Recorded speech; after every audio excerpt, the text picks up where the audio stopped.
Habits 365 Conscious Minds podcast. Hey guys, welcome back. I'm your host, Chris Holbert. This is the Conscious Minds podcast. I'm your host, and I am joined here with our co-host, Spencer Zayed, the CEO of Habits 365. How you doing, Spence? I'm doing well, Chris. Thanks for letting me on. Yeah, no problem.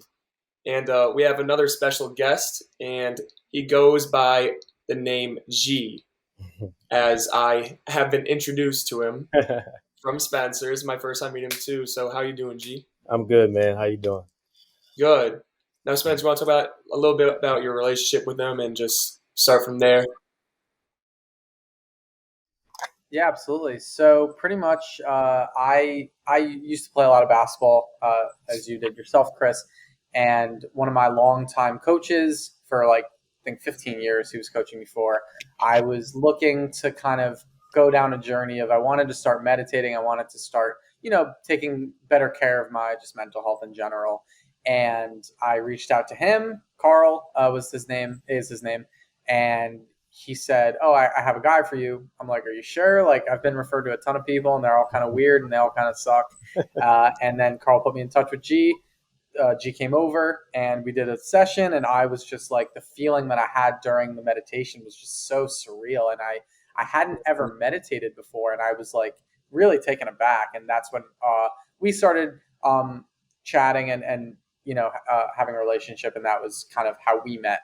And then ever since then, we've just been growing on in terms of the mindfulness experience that I've been on, and kind of based on his experience as well. That kind of his journey to get to where he is now, and that's kind of how we met. So it was a really kind of random experience and random meetup, I guess, but it worked out pretty well for myself. So I was definitely happy to come across it.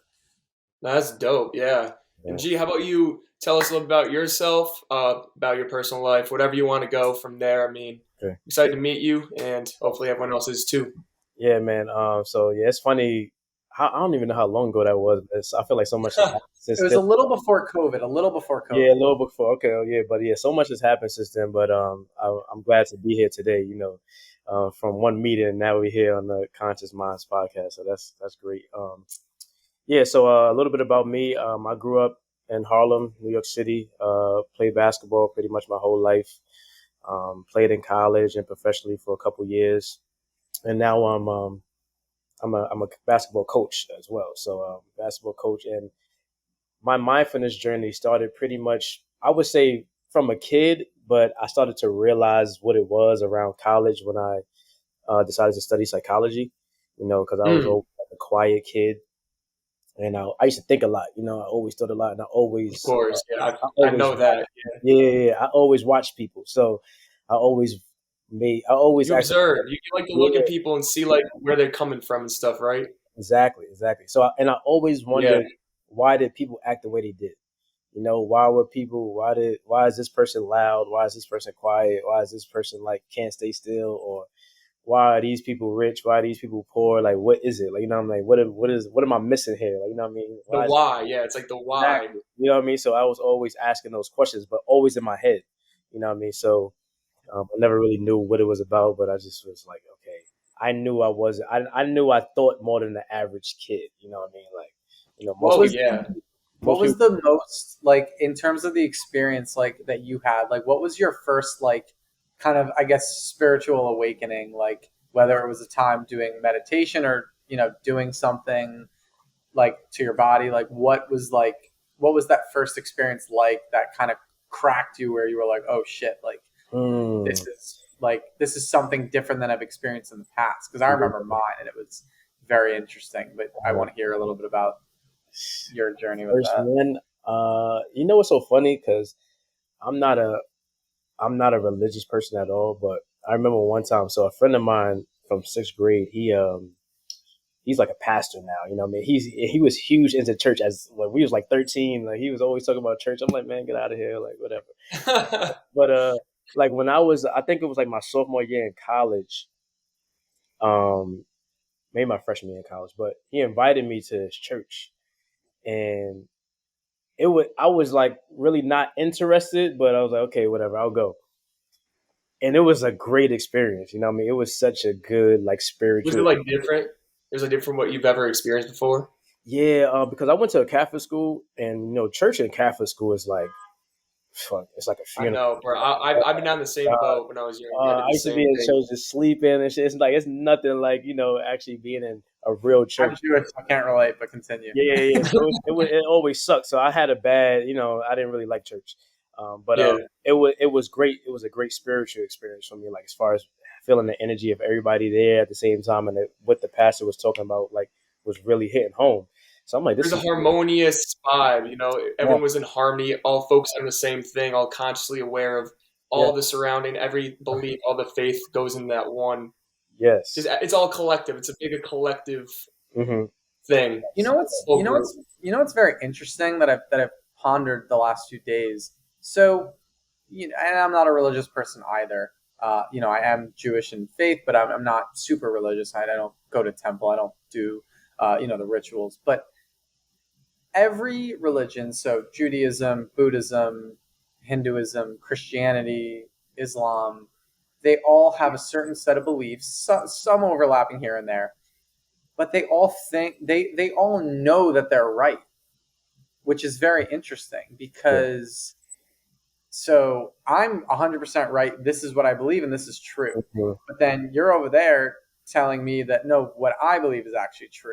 yeah. And it's so interesting. I want your thoughts on that, G. Like how did we get here?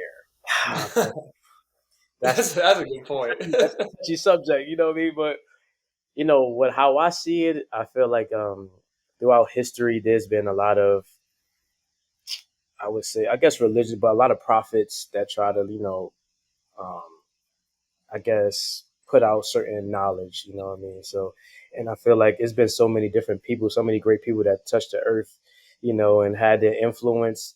That with all this knowledge, religion was pretty much formed with out of all of this knowledge. You know what I'm saying? So, Yeah. like and then once you get, say, if you're a Christian, right, if it's a Christian community over here and a Jewish community over here, whatever community you grow up in is what you're going to be pushed to It's what believe. it You know what I mean? It's like, place your beliefs, yeah. I mean, so it's like I guess I feel like it's more of a belief system than people thinking. I know some people really think they know exactly what's going on and who did what, and but I just feel like No one knows what's going on, nobody I knows swear. anything. You know what I mean? We don't know No. anything. You know what I mean? So I just feel like it's more of a belief system. You know what I mean? That's how I see it. Like, okay, listen, if this is Yeah. Christianity is what you use, because when I went to the church, it was a Christian church. So I'm like, okay, if I'm not a Christian, but I will come back to this church. Just from the spiritual aspect and the words that you're giving, what you're preaching, I think that's great. But as far as like me really dedicating my whole entire life to Christianity, like I just don't know enough to do that. You know what I mean? Like, so I just feel like if people Yeah. took on that mentality a little bit more, like, I don't really know. I know this sounds great. I know this could be a good system, but I cannot say I can stake my whole existence on this being a fact. You know what I mean? So, Right, exactly. But that's what religion's become. But I feel like spirituality and religion have been conflated, but I think they're very different. yes, yeah, they definitely, They're similar and they're very different, but they're similar in some ways. yeah. Where it's like you let go of yourself to believe in something greater. hmm Well, I think the main difference, what I've at least have thought of, is religion. You see this outside, this greater force or this divinity that you have to put your faith in, and you let go of part of your egoic self, and you're now kind of worshiping this greater being. Where spirituality, you kind of see it in the same type of light, but it's more so you're more interconnected to that greater being. Yeah. Like that's how like spirituality, you kind of connect deeper to yourself, but To also yourself. you go to like a weird place where it's like an unknown place. It's so unknown, but it's so familiar. And that's what I actually like. I meditate too, by the way. hmm And like some of my meditations, I've had the craziest experience, bro. Yeah. Like yo, like you literally you don't know where you're at. Like you leave your this body, this vessel, You do. and you tap into the energies of whatever it is, the deeper sense of reality, and Mhm. it's just indescribable. So I kind of want to hear like your view on that and like your type of experiences with meditation, because I feel like that's like one of the main links between religion and spirituality is that type of aspect of the deeper sense of reality. Yes. I feel like the biggest difference between religion and spirituality is I feel like with spirituality is more you're more comfortable with not knowing anything. You know what I mean? You're completely open. I feel like with religion, you're looking for a certain type of answer. You know what I mean? Mm. You're Spirituality, always chasing, yeah. you know what I mean? You're just letting things come to you. You know, it's more of a like an openness. You know, just like a really letting. There's no agenda. Yeah, you're letting your ego go. You know, you're letting everything down. But as far as meditation experiences, man, like you said, you really just leave. You really realize that you're separate from this plane. You know, like it is something outside of you, person as like the physical.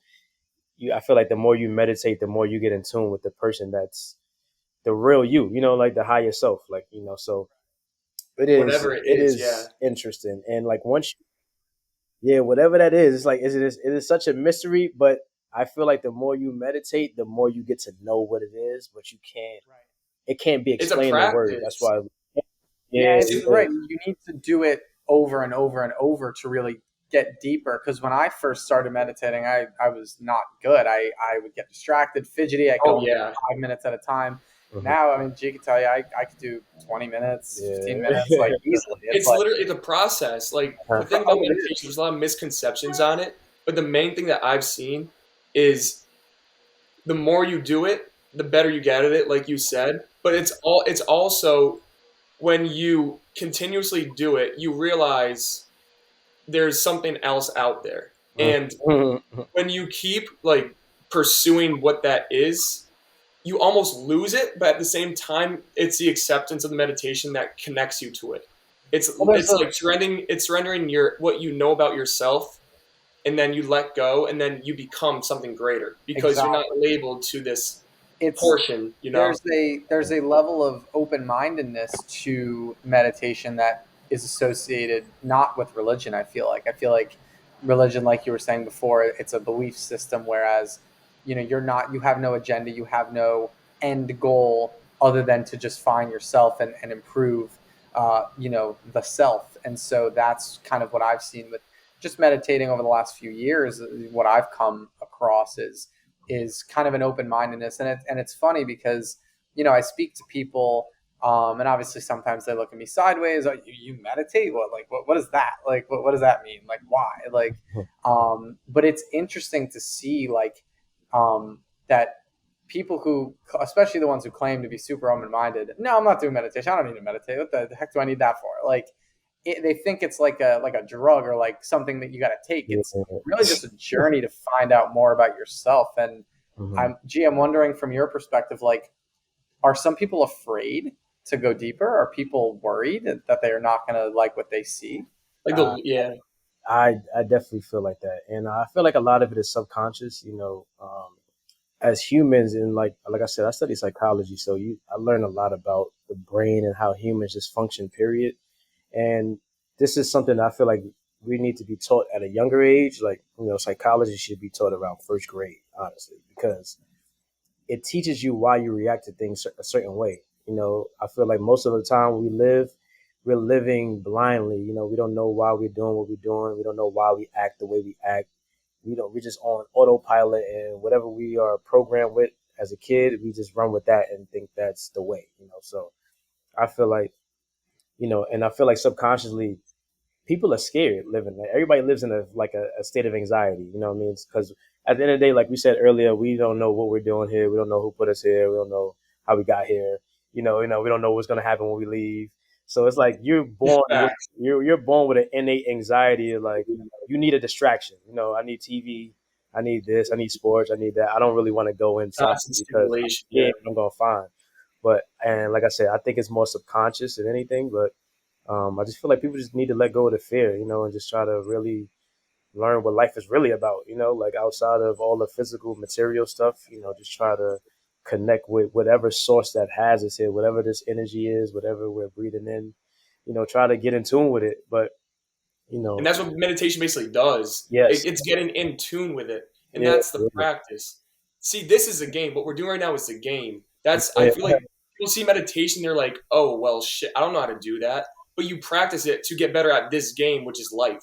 yeah, Meditation is that escape where it's like, okay, I'm gonna hone back in and connect to my roots or my intuition, everything that connects to this deeper source. And that's where it all comes together. Then when you come out of the meditation, you practice using your awareness and honing and tuning into the things that you want to. It's being in control of your thoughts, being the observer of them, rather than having your thoughts run wild. Like the biggest thing about meditation, people think you have to go like absent-minded. Like that can happen. That sometimes does happen. You get lost, and it's kind of crazy because that's when like the craziest experience happens. I feel like in those moments, I feel like you realize that there's no such thing as time. I think that's the biggest thing you learn. Facts. Like, Period. You know, like time is really, it's a not construct. real. It really it's not real. You know what I mean? It's really not. No, it's I mean, not. you could transcend time easily. Like when you're It's needed. you can. It's a necessity in terms of we need it to locate focal points in reality. Yes. We need to have understanding of the past and understanding of the future to know what this is in reference because of duality. But in reality, it's like more so an ever longing present that is continuously happening and changing. Yes. I mean, do you think there's like, is there, because I asked you this the other day, is there a past, present, future, or are we just always in the present and we kind of just move along that and use past and future as a construct? Yeah, I definitely think that the only time is now, you know, so, but I feel like the past. We've never not been here. Yeah, exactly. You've never not been here. But I feel like the past is something like, of course, a lot of things had to lead up to this moment. You know what I mean? So I'm not going to, like, it does exist in retrospect. You know, it does exist. But it's just a bunch, like we said, it's just like I feel like it's just a plane of long, like, of just never ending. You know what I mean? It's never, I feel like a lot of things in life, without somebody having to tell you, you know, you realize what it is. You know, like, okay, I know this is like an eternal, like this doesn't end. Really. Yeah. There's no ending to this. This is just what is. You know, like, and I feel like nothing really ever ends. You know, it's just what it changes. You know, it's constantly changing. It doesn't end and start. It's just constantly changing. Yeah, it's constant change and evolution. So, yeah, that's how I see that. Like, you know, just I think there's definitely a level of truth to that. But again, like we'll never know. It's just our interpretation. But you do tap into it. You do tap into it during meditation. That's where it's a deeper truth because it may not be the whole truth, but it's definitely a greater slice of the pie, you know? And that's honestly where I think religions need to understand where maybe their faults are at. Like not to diss any religion. I'm not like going at anything, but I think every religion has a slice of the pie and you can learn from every perspective of each religion and get a greater slice to see where the commonalities are. Yes. And then the more you tap in like spiritually and meditation wise, you realize they were kind of trying to convey whatever it is we're tapping into through these different, whatever you want to call it, through these different religions, these different, so stories. Like, that's where I think it's cool. Yeah, no, I agree. And I think just in terms of, you know, people wanting to go deeper, you know, to transition to kind of like COVID, how that impacted people's just mental state, it clearly had a really negative impact. That's kind of the reason why, just to mention it briefly, obviously I don't want to go on a tangent, but kind of why we started the Project 21 and why I felt like, you know, because of our message, because of who we are, you know, we kind of can't stay silent. We kind of can't just, you know, let it fly by the wayside. We, you know, have to do something. And that's why I kind of reached out to G and said, hey, like, we're putting this Project 21 together. And, you know, I think this is something that would be good for folks to really kind of just allow them to tune into themselves, not us telling them anything, not us instructing them, more so just, hey, you know, consider this, like, this is something that will benefit you. You know, G, talk about kind of, I guess, your thought process on that whole idea and execution of it. Yeah, COVID, the start of the pandemic was really crazy. But I feel like I thought about it outside of, you know, the health crisis, you know, and people getting sick. I thought for me personally, it was going to be great because I got to sit down and tap in and, you know, to a different space, you know what I'm saying? But I feel like it was hard for people because a lot of the distractions were taken away, you know, like one distraction is work, you know, like people go to work to just get stuff for their mind. You know what I mean? Some people work 18-hour days, shifts and stuff like that just because they don't want to sit down and think and deal with reality. You know, it forced people to deal with They can't be with their own thoughts. Some exactly, people just can't. and it shows you that everything can be taken away from you at any moment, but you're going to be left with your mind. You know, you're going to be left with yourself. So, and you have to know how to deal with yourself. You know what I mean? So, The most right, the most popular. I don't want to call them a cult, but the most popular faction of people in the world is the people who have 9 to 5s and hate it. yeah, Yeah. Well, I mean, because we've obviously talked a lot about this, and Chris, you too. Like, it's crazy how many people I know, friends of mine, acquaintances, colleagues, who, oh, I do this for work. I absolutely hate it. I have no interest in it. But hey, I'm going to make a lot of money, and I don't really care if I'm miserable. I'll cry in my Ferrari. Like, really? Like that makes sense to you? Like, that's not going to get you very far. I mean, and I've seen it. I'm sure you guys have heard and seen that too. yeah, yeah. It's sad. Oh yeah, no, for sure. But I think it's all programming though. You know, like from our schools. You know, some people conform and some people rebel. You know, like when I was in school, it's funny because the reason why I didn't want a 9 to 5 had nothing to do with the actual jobs. You know, I just I didn't really like sitting in school all day. You know, I wasn't like, and I was a pretty good student. I was on the honor roll for most of my life. You know, I never failed or anything. Like I probably failed 1 or 2 classes, but I could not stay in school. And I'm like, I cannot sit somewhere all day, while somebody's telling me what to do. And I'm just like, it didn't feel I didn't feel free, at all. So, it felt like, like a kind of like a slave mentality. It's like, okay, this is not, It is. you know what I mean? Like I'm forced to, It's institutionalization or of I'm, our minds, basically. like, yeah, it's like somebody has you hostage inside of a building the whole day. You can't think for yourself. You can't. You have to think based on the Indoctrination. curriculum, which is Yeah, the curriculum. Yeah, It has nothing to do with life. Nothing to do with they life. push it. It's the agenda. Isn't that crazy? They take your mind and they say this is what it is, and they put you into a funnel. Yes. And some people see outside of it. Some people just get caught in it, and they keep down that path. Mhm. And that's where just everyone tends to go, because what else do you actually do? Exactly. right. And yeah, and I've seen a lot of individuals talk about, oh, like I've never actually everything I've learned in school, very little of it or none of it I've actually used in the real world. The time when I got experience and the time when I learned things is through actually doing stuff. Mhm. Like, that's why I started this company. That's why I started companies before. That's why I've been doing, entrepreneurial endeavors. Because like the only time I've ever really learned is, when I've actually done stuff. But it's very interesting to see the kind of the duality with, oh, what school is supposed to be, and then what does it actually turn into? And it's 2 very different things. It really is. All right, yo.